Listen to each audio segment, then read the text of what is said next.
आज हम जानने वाले हैं आईपीसी धारा 302 क्या होता है और इसमें क्या क्या होता है। नंबर 1, 302 धारा क्या होती है।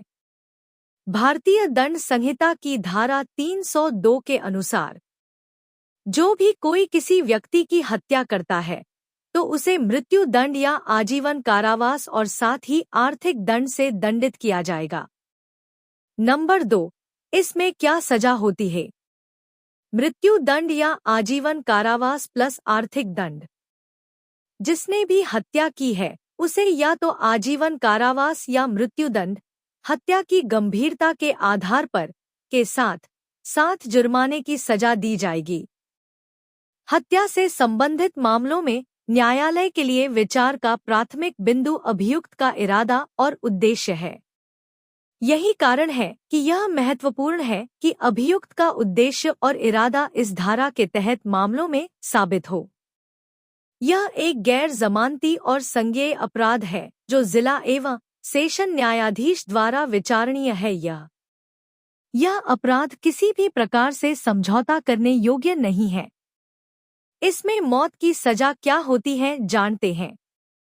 मृत्युदंड एक कानूनी प्रक्रिया है जिसके तहत किसी व्यक्ति को जघन्य अपराध के लिए सजा के रूप में राज्य द्वारा मौत की सजा दी जाती है। भारत में मौत की सजा दुर्लभ मामलों के लिए दी जाती है।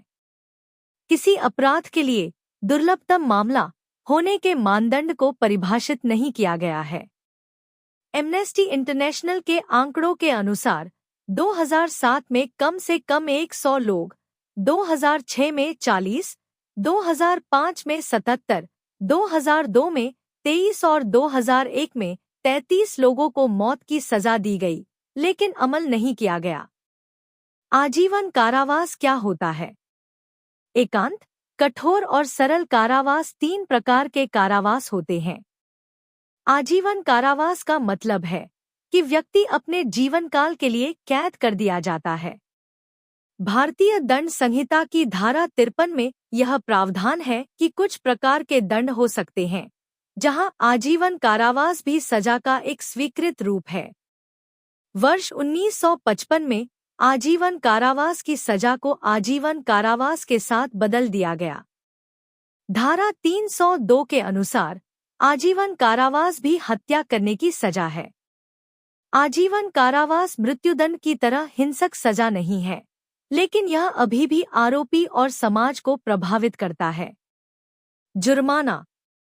हत्या के लिए आरोपित व्यक्ति को अदालत द्वारा निर्देशित सजा के साथ जुर्माना देने के लिए भी उत्तरदायी हो सकता है। दोषी द्वारा अदा किए जाने वाले जुर्माने की मात्रा न्यायालय के विवेक पर निर्भर करेगी।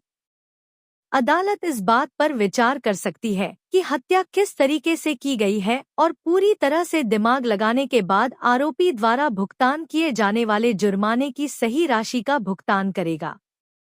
नंबर 3, हत्या के आवश्यक तत्व क्या हैं। इरादा। मौत का कारण बनने का इरादा होना चाहिए। मौत का कारण। आपराधिक कृत्य को इस ज्ञान के साथ किया जाना चाहिए कि कृत्य दूसरे की मृत्यु का कारण बन सकता है। शारीरिक चोट। ऐसी शारीरिक चोट का इरादा होना चाहिए जिससे मृत्यु होने की संभावना हो और कुछ मामलों में नहीं लगती। धारा 302।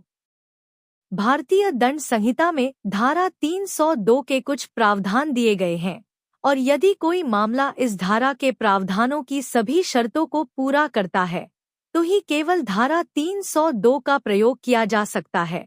यदि कोई मामला धारा 302 की सभी शर्तों को पूर्ण नहीं कर पाता है तो उसमें धारा 302 के अलावा किसी और धारा का प्रयोग किया जा सकता है, लेकिन धारा 302 का प्रयोग नहीं हो सकता है।